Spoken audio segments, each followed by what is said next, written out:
श्री हरिवंश महाराज जी मैंने कुछ ही दिन पहले कॉलेज जाना शुरू किया है। वहाँ जब मैं अपने सहपाठियों से बात करती हूँ तो वो हमेशा लड़कों और अपने बॉयफ्रेंड्स की ही बात करते हैं, जिसकी वजह से मुझे उनसे बात करना अच्छा नहीं लगता। जब बात नहीं करती तो अहंकारी कहते हैं। वो अहंकारी ठीक है, लेकिन बात करना ठीक नहीं। अहंकारी को हमको कहें या हमको बेवकूफ़ कहें या पुराने ज़माने की कहें, ये बात ठीक है, लेकिन हमको ऐसे बच्चों से बात नहीं करनी जो हमारे अंदर गंदी बातें डालें, जो गंदे संस्कार डालें, जो गंदे मार्ग में बढ़ने के लिए कहें। मित्र वही होता है जो अच्छे मार्ग में बढ़ावे, कुपंथ का त्याग कराकर सुपंथ में चलावे, उसे मित्र कहते हैं।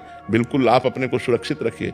देखो, जब तक आप पढ़ाई में हो, जब तक आप अपने जीवन को किसी पद पर, किसी उन्नति पर ना, तब तक मनोरंजन में मत लगो। ये जो देह का गलत संबंध है, ये तुम्हारे मन को इतनी जल्दी खींच लेगा कि फिर पढ़ाई में भी मन नहीं लगेगा, आपको अपने मम्मी पापा की आज्ञा का पालन करने का मन नहीं लगेगा। धीरे धीरे आप व्यसन में उतर जाएंगी, धीरे धीरे आप गंदे आचरणों में उतर जाएंगी। तो जो आप हमारे देश में आकर के कोई उन्नति करने वाली थी, वो आपसे नहीं फिर हो पाएगी। देखो, हमारे देश में आजकल माताओं बहनों का बहुत बड़ा स्थान है। राष्ट्रपति भी हमारे देश की देवी ही है।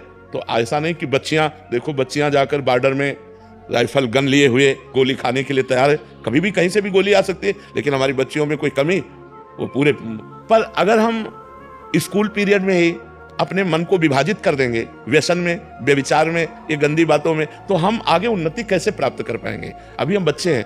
जब आप बॉयफ्रेंड बनाओगे, जब आप गलत विचारों में फंसोगे, तो एक दूसरे के विचारों का आकर्षण होगा और वो तुम्हारे चिंतन पर दबाव डालेगा।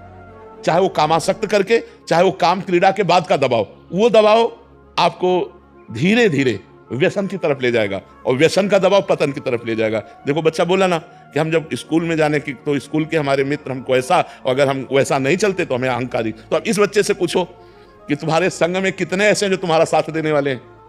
कोई साथ नहीं देगा, उपहास और करेगा। हमारे परिवार हो, हम आपको सुधारने के लिए प्रेरणा करते हैं कि आप ऐसे आचरणों से यदि युक्त रहेंगे तो आध्यात्मिक और आधुनिक दोनों उन्नतियां आपके पतन की तरफ चली जाएंगी। अगर आप संयम से रहेंगे तो आप आधुनिक और आध्यात्मिक दोनों उन्नति को प्राप्त हो सकते हैं। तो आप बच्चा अपनी स्थिति में रहिएगा, किसी के चक्कर में मत पड़िएगा। कोई अहंकारी कहे या कोई पुराने जमाने की कहे या कोई बेवकूफ़ कहे, हमको इन बातों से लेना देना नहीं। हमें धर्म से चलना है, पवित्र होकर चलना है। आयुषी मिश्रा जी, मथुरा से। राधे राधे महाराज जी मैं भगवान हनुमान जी को इष्ट मानती हूँ एवं सीताराम जी का जप करती हूँ, परंतु मुझे कृष्ण भगवान और दुर्गा माता से भी प्रेम है। देखो, अभी प्रेम नहीं है, बात समझो, अभी प्रेम नहीं है, अभी उपासना और साधना चल रही है। तो जिधर देखो उधर अपने ही प्रभु हैं। दुर्गा जी में देखो तो अपने प्रभु दिखाई देते हैं कि माँ है, भगवान शंकर में देखो तो पिता है, गणेश जी में देखो तो बप्पा है। जहां देखो अपने ही प्रभु दिखाई दे रहा है, लेकिन इसे प्रेम नहीं कहते। ये उपासना है, भक्ति है, लेकिन जब प्रेम आएगा वो एक में होगा। प्रेम गलियति सांकरी तामे दोनों समाए, फिर एक में होगा। हमारी जबान कट जाए अगर दूसरा नाम निकले। रसना कटो जो अन्न रटो, निरख अन्न फुटो नैन, श्रवण फुटो जो अन्न सुनो, श्री राधा जस बहन। देखो, उद्धव जी समझाने आए गोपी को कि श्री कृष्ण ब्रह्म है, आत्मा है, वो कभी तुमसे बिलग हो ही नहीं सकते। तो गोपीजन कहती, उद्धव मन न भय 10-20, अब एक हो तो सुगयो श्याम पे, अब को आराधे इस। एक मन था, वो श्याम सुंदर ने चुरा लिया। अब तुम ये ब्रह्म ज्ञान कह रहे हो, कौन तुम्हारा ब्रह्म ज्ञान सुने?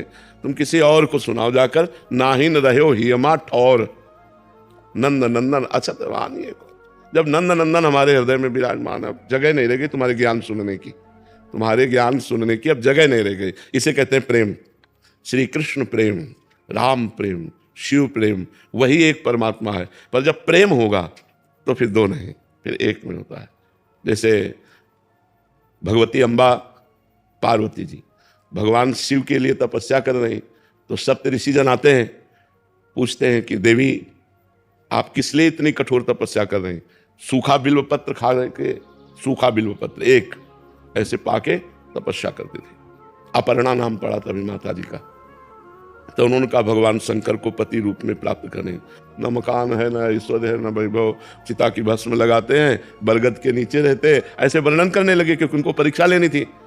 हम तुम्हें ऐसा दूल्हा दिलाते हैं जो त्रिभुवन पति है, भगवान श्री हरि। तो माता जी ने क्या कहा था? माता जी ने कहा महादेव अवगुण भवन और विष्णु सकल गुण खान। माना आपकी बात, लेकिन जही कर मन जही सन रमय ते ही सन काम। कोटि जन्म लग रगर हमारी, बरऊं शंभु न तरहूं कुमारी।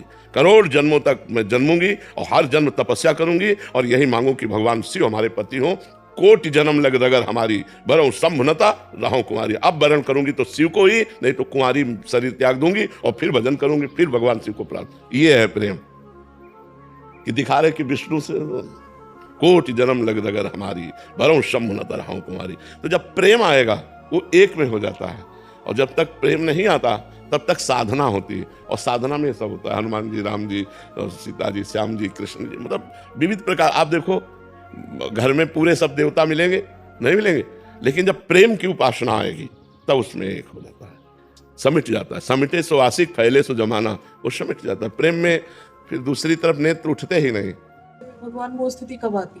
करती रहो, नाम जप करते रहो, नाम जप करती रहो, यही साधना करती रहो। जब हम शुरुआत किए थे ना तो इतनी चालीसा पाठ करते थे, हनुमान चालीसा, शिव चालीसा, ये चालीसा, वो चालीसा, ये पाठ, वो पाठ। धीरे धीरे धीरे धीरे धीरे धीरे वो आगे बढ़ा जाता है। अब ककाहरे ना आवे तो डिग्री कहाँ से पा लेगा? ककाहरा सही ढंग से आवे तो धीरे धीरे फिर वो डिग्री तक पहुंच जाएगा। तो हमें साधना यहाँ से शुरू करनी, आगे भगवान खुद रास्ता दे देंगे। सही चल रहे हो, कोई गलत नहीं है, पर धीरे धीरे प्रेम की जब बात आएगी तो प्रेम गलियति सांकरी तामे दो न समाये, उसमें एक ही निश्चय हो जाता है, शिव तो बस शिव शिव शिव। अब नर्क मिले चाहे स्वर्ग, हम इसकी परवाह नहीं। अब मैं शिव को नहीं छोड़ सकता। राम तो राम राम राम, बने तो रघुवर ते बने, बिगड़े तो भरपूर, तुलसी और अंते बने, ताबन में पे धूर। ये मतलब ये प्रेम का विषय है।